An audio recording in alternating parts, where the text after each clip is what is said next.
Quel est le matin le meilleur petit déjeuner pour les enfants?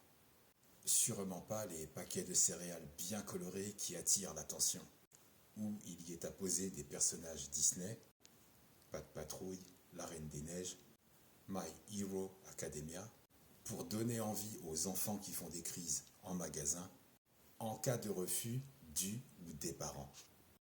Y mettre des personnages manga, c'est aussi toucher la sensibilité de l'adulte, qui est susceptible de céder plus facilement aux caprices de l'enfant. Nourrir ses enfants dès le matin avec des céréales industrielles et du sucre et des produits laitiers est ce qu'on peut qualifier une alimentation spécifique et dénaturée. Oui, mais il y a le Nutri-Score sur certains paquets, donc c'est correct, non? Attention, le Nutri-Score est très loin d'être parfait, loin d'être fiable. Il ne prend pas en compte la qualité et la provenance des ingrédients qui constituent le produit.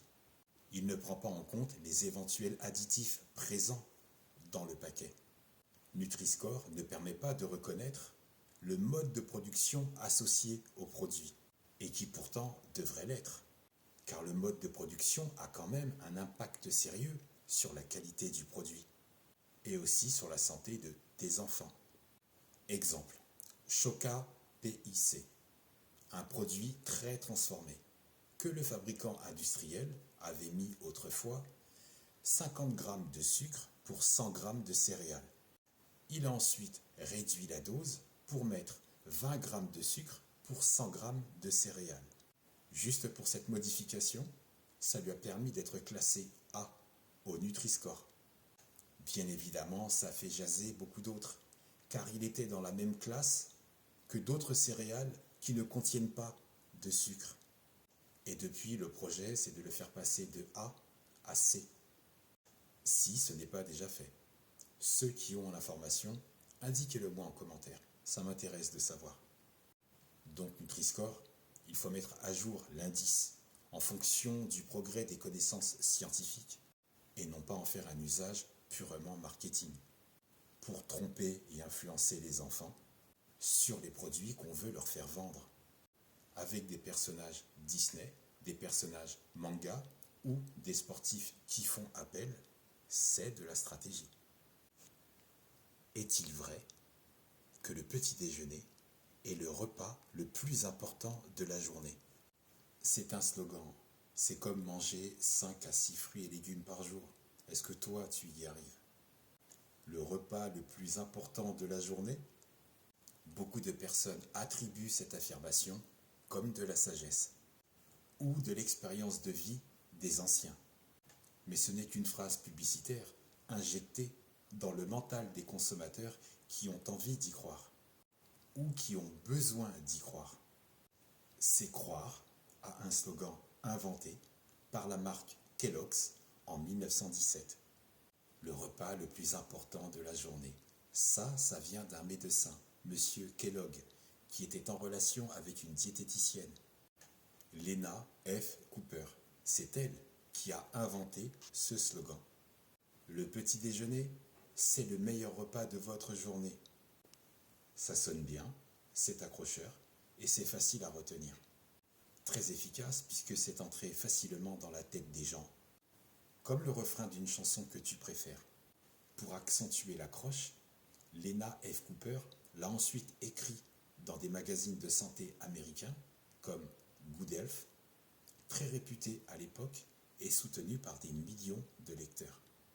Un slogan, une affirmation non approuvée par des scientifiques ou par des spécialistes de santé. Et c'est parti, le projet est lancé et il fonctionne. Monsieur Kellogg l'a ensuite repris, puis répété, en tablant sur la crédibilité de la diététicienne et la notoriété du magazine. Comme quoi, un bobard plus un mensonge sont devenus la vérité des générations d'après. Ça devient donc la croyance des générations futures. C'est le cœur, c'est la force de la publicité, la motivation et la force de frappe du marketing. Inciter le consommateur à consommer plus, même si ce n'est pas bon pour lui. M. Kellogg l'a répété à outrance, car un autre de ses objectifs était de faire manger les consommateurs en abordant un côté religieux. Non seulement d'être médecin, il était aussi pasteur. Il a su séduire un public de niche en évoquant l'origine et la provenance de produits issus de la terre. Et ça a bien fonctionné. Et c'est le même schéma aujourd'hui, comme l'offre alimentaire à destination religieuse pour les produits cachers et autres. C'est donc cibler l'essentiel des consommateurs associés à des marchés de niche. C'est aussi une manière déguisée de conquérir de nouveaux clients en quête de produits qu'ils pensent être sains et bons pour leur santé.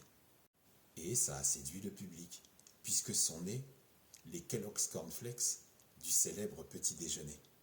Mais en réalité, c'est devenu pour lui une affaire bien juteuse. Il a réussi par la propagande. Son matraquage publicitaire a étendu et intensifié le petit déjeuner.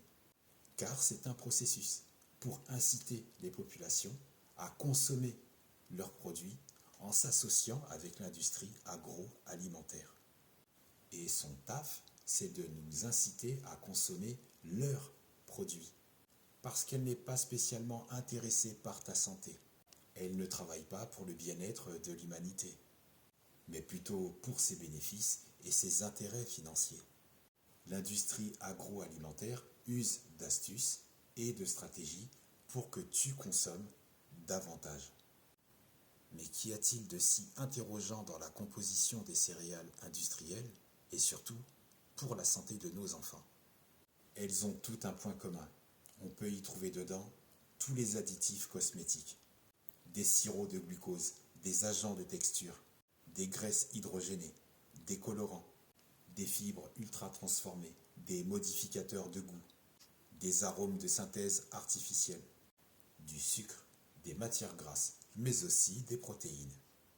Mais alors, le matin, qu'est-ce qu'on peut donner à manger aux enfants? Simple. Donner des fruits aux enfants au petit déjeuner présente de nombreux bienfaits, autant pour leur corps que pour leur esprit. Riches en vitamines, en minéraux et en fibres, les fruits contribuent à une bonne santé globale. Ils aident à renforcer le système immunitaire et à prévenir de certaines maladies. Ensuite, pour le cerveau, les fruits sont riches en antioxydants, comme les baies, les fruits rouges, les groseilles, etc., peuvent améliorer la mémoire et la concentration. Et les enfants en ont besoin pour suivre en classe. Les fruits fournissent des glucides naturels qui sont une source d'énergie essentielle pour le cerveau des enfants, pour le cerveau des adultes, pour le sang. Les agrumes et les baies sont riches en vitamine C et en flavonoïdes qui peuvent aider à améliorer la circulation sanguine et à maintenir des niveaux de cholestérol sains et corrects. Pour les muscles, les glucides naturels contenus dans les fruits fournissent aussi l'énergie nécessaire pour les activités physiques. Des fruits comme la banane, qui a une teneur en eau très faible, contient énormément de potassium, qui peut aider à prévenir des crampes musculaires, tout en favorisant la récupération après un effort intense ou prolongé. En clair, intégrer des fruits au petit déjeuner des enfants et au petit déjeuner des adultes est une excellente façon d'offrir une alimentation équilibrée, saine et bénéfique pour le développement physique et mental. C'est un excellent choix, savoureux et nutritif qui peut nous aider à bien démarrer la journée.